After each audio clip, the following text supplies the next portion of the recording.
To address some of the stiffness of my wrist, if it's muscular, meaning when I put my hand down and I come over the top of that to check my actual wrist mobility. If I get a pinch through the backside of the wrist, what I really need is some banded mobilizations, just like we would do at the ankle, to kind of free up some of the joint mobility. But if I can get here and I'm not getting a pinch in the wrist, but I'm just getting a lot of stretch through the backside of that forearm, or I'm somebody in like a front rack position where I'm getting kind of a cranky elbow, the tissue mass here around the wrist flexors or the finger flexors can kind of get a little bit icky just by virtue of kind of being in this position, or we're just really stiff through those muscles with all of our grip strength.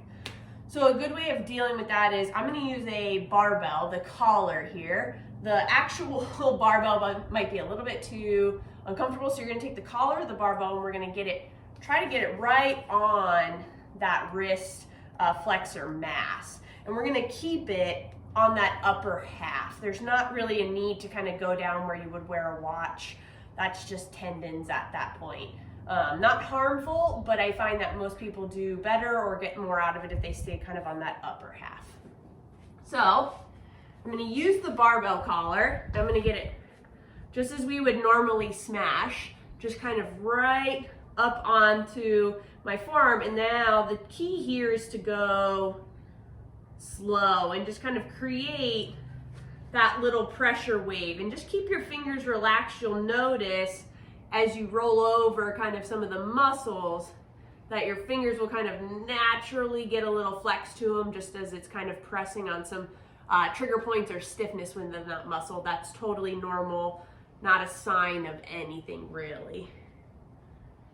And I'll just spend some time kind of smashing through there. I'll make some wrist circles as best I can.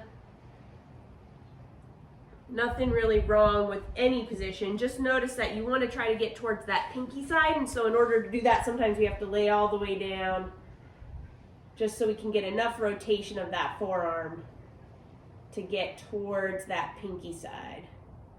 And you'll kind of see my fingers do a little dance there if you can see that.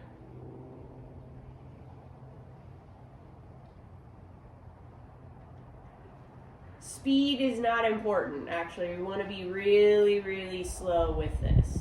And when I get somewhere that kind of creates a little ache, what I might do there is make my wrist kind of open, fingers are open, close, push, pull the wrist, rotate the forearm, just create some movement in there. And I'll just spend, again, 1 to 2 minutes here. When I've done that,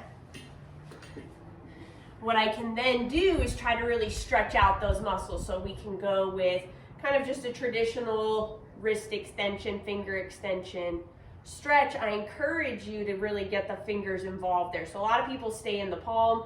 I encourage you, grab the fingers, give that a twist. You can even think about pulling your fingers under. And then progressively, as your mobility improves, you can go fingers pointed all the way back, hand down, and then I'm just going to come back and let that stretch fully all the way there. Don't worry, my elbows hyperextend, so yours may not do that, but we don't want to be doing this on a bent elbow where we let the heel of the hand come up. So the heel of the hand has to stay down as I sit back.